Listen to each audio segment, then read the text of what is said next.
mucho antes de convertirse en tiras doradas y crujientes. Las papas crecían silvestres en las alturas de los Andes, en territorios que hoy pertenecen a Perú y Bolivia. Hace más de 7000 años, las comunidades andinas comenzaron a domesticar este tubérculo resistente al frío extremo y a los suelos montañosos. La papa no era un acompañamiento, era un pilar alimenticio, una base de supervivencia en condiciones climáticas impredecibles. Las civilizaciones precolombinas desarrollaron técnicas avanzadas para conservarla, como el chuño, un método de deshidratación natural que permitía almacenarla durante largos periodos. Este conocimiento agrícola no solo garantizaba alimento, sino estabilidad social. La papa estaba profundamente integrada en rituales, intercambios y sistemas económicos. El cambio radical llegó en el siglo XVI, cuando los conquistadores españoles entraron en contacto con el imperio inca y llevaron el tubérculo de regreso a España. En un inicio,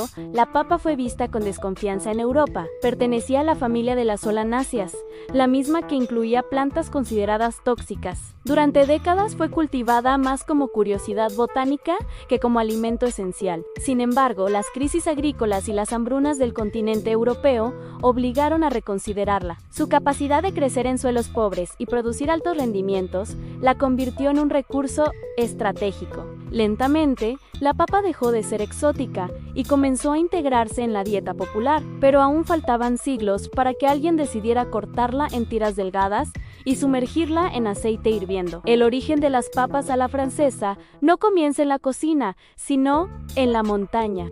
Durante los siglos XVII y XVIII, la papa dejó de ser una rareza traída del Nuevo Mundo para convertirse en un elemento clave en la supervivencia europea. En regiones afectadas por guerras constantes y malas cosechas, su resistencia ofrecía una ventaja decisiva. Países como Francia y Bélgica comenzaron a promover activamente su cultivo, aunque no sin resistencia cultural. En Francia, uno de los impulsores más influyentes fue Antoine-Augustin Parmentier, quien en el siglo XVIII defendió públicamente el valor nutritivo de la papa. Organizó banquetes donde la servía en distintas preparaciones para convencer a la aristocracia de que no era un alimento inferior. Gracias a campañas como la suya, la papa se integró definitivamente en la cocina francesa. Mientras tanto, en las regiones que hoy conforman Bélgica, la papa comenzó a prepararse de formas cada vez más prácticas y económicas. La técnica de freír alimentos en grasa animal ya existía desde hacía siglos, utilizada para pescados y otros ingredientes. Con la abundancia creciente del tubérculo, no era extraño experimentar con él en el aceite caliente. La fritura tenía una ventaja clara: sellaba el exterior y creaba una textura crujiente, mientras el interior permanecía suave. Era rápida, eficiente y adaptada a la cocina popular. Aunque todavía no podemos hablar con certeza de las papas a la francesa tal como las conocemos hoy, el escenario histórico ya estaba listo. La papa había cruzado océanos, había sobrevivido al rechazo y ahora comenzaba a transformarse en algo completamente distinto. Una de las teorías más difundidas sitúa el origen de las papas fritas en la actual Bélgica, específicamente en la región del Valle del río Mosa. Según la tradición, desde finales del siglo XVII, los habitantes de esa zona solían freír pequeños peces capturados en el río como parte habitual de su dieta. Cuando el invierno congelaba el agua y la pesca se volvía imposible, habrían comenzado a cortar papas en forma alargada, imitando el tamaño de los peces, para freírlas en grasa caliente. Aunque los registros escritos son escasos y esta historia se basa en relatos posteriores, el contexto culinario la hace plausible. La fritura en grasa animal ya era una técnica común en la cocina campesina europea. La papa, cada vez más abundante y accesible, ofrecía una alternativa económica cuando otros alimentos escaseaban. Lo importante no es solo si esta versión es completamente exacta, sino el entorno en el que surge: comunidades rurales acostumbradas a soluciones prácticas, aprovechando ingredientes disponibles y técnicas tradicionales. En ese ambiente, cortar la papa en tiras delgadas no era un gesto sofisticado, sino funcional. Las piezas más pequeñas se cocinaban más rápido y lograban una textura más uniforme. Con el tiempo, esta preparación comenzó a ganar popularidad en mercados y ferias locales.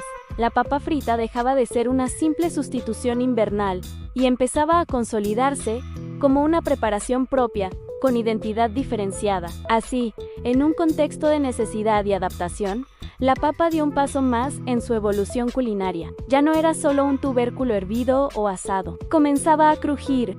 Mientras en las regiones de la actual Bélgica, la papa frita ganaba presencia popular. En Francia, el tubérculo ya había sido plenamente aceptado gracias a campañas agrícolas del siglo XVIII en el entorno urbano parisino. Particularmente hacia finales de ese siglo, comenzaron a aparecer vendedores ambulantes que ofrecían papas fritas en puestos callejeros. Estas preparaciones eran simples: papas cortadas en tiras, fritas en grasa y servidas calientes en papel. Durante la Revolución Francesa, la venta de alimentos accesibles en la vía pública aumentó considerablemente. Las papas fritas se adaptaban perfectamente a ese contexto. Eran económicas, fáciles de preparar en grandes cantidades y podían consumirse sin utensilios complejos. En ese ambiente urbano y agitado, la papa frita comenzó a consolidarse como comida popular. Con el paso del tiempo, la preparación fue asociándose cada vez más con la cocina francesa, especialmente fuera de Europa.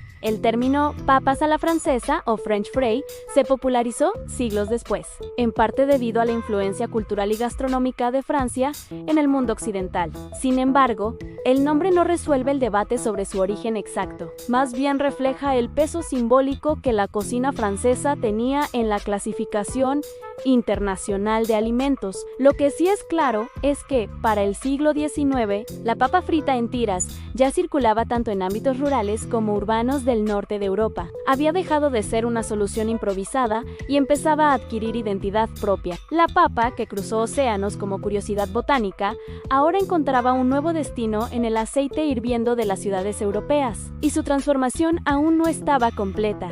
Durante el siglo XIX, las papas fritas comenzaron a consolidarse más allá del ámbito rural y de los vendedores ambulantes. En Francia, especialmente en París, los puestos callejeros que ofrecían pommes frites se volvieron cada vez más comunes cerca de puentes, plazas y zonas concurridas. La preparación seguía siendo sencilla, pero el método comenzó a perfeccionarse. Se descubrió que el tipo de corte influía directamente en la textura final. Las tiras más uniformes permitían una cocción más equilibrada. También se empezó a experimentar con la doble fritura, un primer contacto con el aceite a temperatura moderada para cocinar el interior, seguido de una segunda fritura más caliente para lograr la superficie dorada y crujiente. Este detalle técnico marcaría la diferencia entre una papa simplemente frita y la versión que hoy reconocemos. Mientras tanto, en Bélgica, la papa frita se convirtió en parte esencial de la alimentación popular. Se servía en cucuruchos de papel, acompañada de salsas sencillas. Lo que había nacido como adaptación estacional ahora formaba parte estable de la cultura gastronómica local. La revolución industrial también jugó un papel importante. La producción de utensilios metálicos más resistentes y el acceso más amplio a grasas y aceites facilitaron la preparación en una escala más grande. La cocina comenzaba a beneficiarse de avances tecnológicos y las papas fritas no quedaron al margen. Así, entre técnica, repetición y demanda creciente, la receta fue dejando de ser improvisación para convertirse en estándar. Ya no era solo cortar y freír, era cortar con precisión, controlar la temperatura y dominar el tiempo. El origen humilde empezaba a tomar forma definitiva.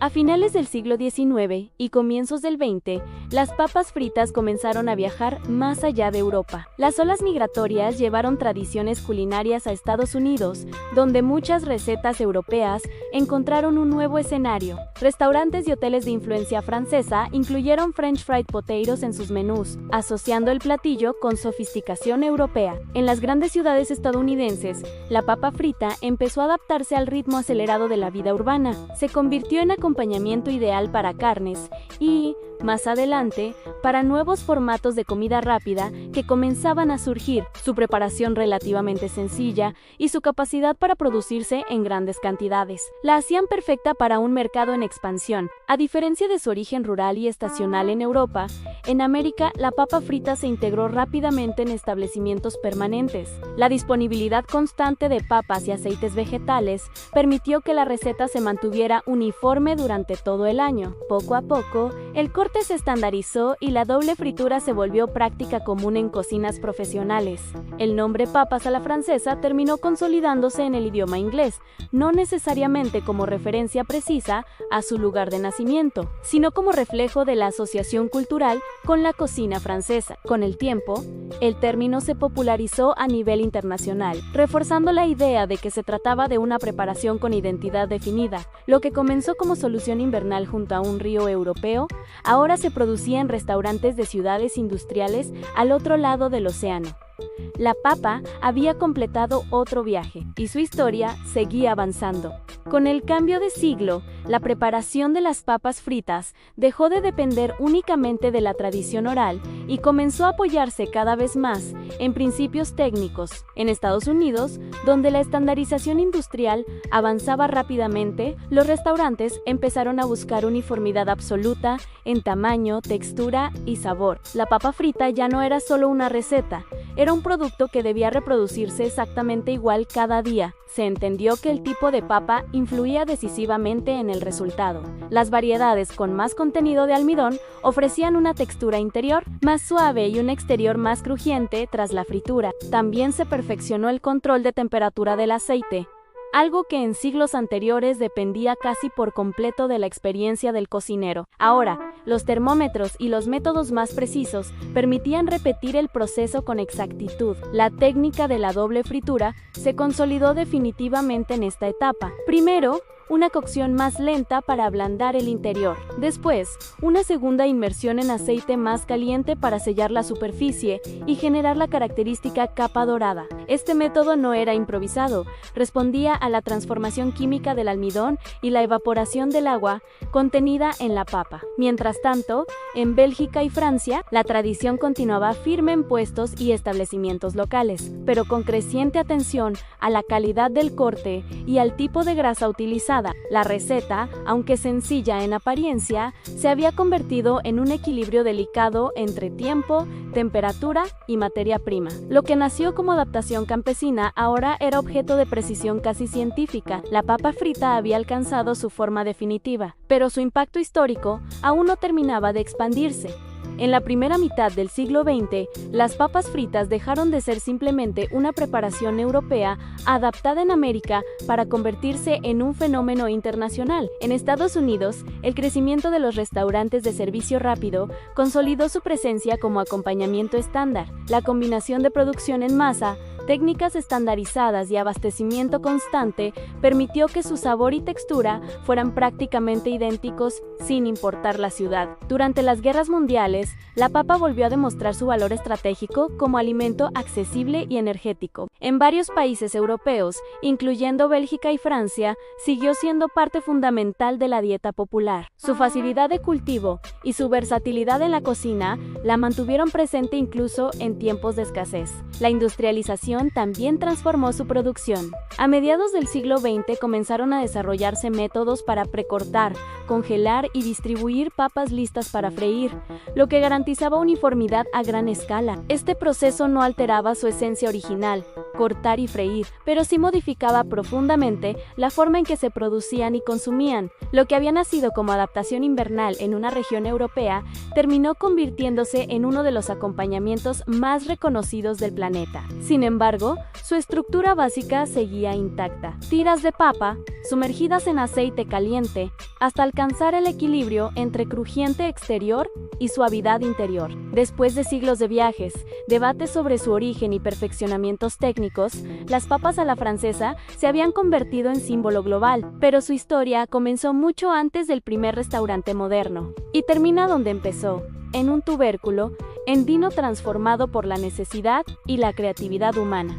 Desde las montañas de Perú y Bolivia, donde la papa fue domesticada hace miles de años, hasta los puestos callejeros de París y las cocinas populares de Bélgica. La historia de las papas a la francesa es una cadena de transformaciones silenciosas. No nacieron en un solo momento ni en una sola cocina. Fueron el resultado de migraciones, crisis agrícolas, innovación técnica y adaptación cultural. Lo que comenzó como un alimento de supervivencia andino, cruzó el océano en el siglo XVI, enfrentó desconfianza en Europa, se convirtió en cultivo estratégico y finalmente encontró encontró en la fritura una nueva identidad: cortar, freír y repetir, un gesto simple que tardó siglos en consolidarse y perfeccionarse. Desde la grasa animal en aldeas ribereñas hasta la estandarización industrial del siglo XX, cada etapa dejó su marca en el resultado final. Las papas a la francesa no son solo un acompañamiento, son el testimonio de cómo un ingrediente humilde puede transformarse a través del tiempo, los viajes y la técnica. Son historia convertida en textura crujiente. Si te gustó este recorrido al origen de uno de los alimentos más populares del mundo, suscríbete al canal, dale like al video y activa la campanita para no perderte los próximos viajes al pasado. Aquí seguimos explorando cómo nacieron las cosas que hoy damos por sentadas. Nos vemos en el próximo episodio.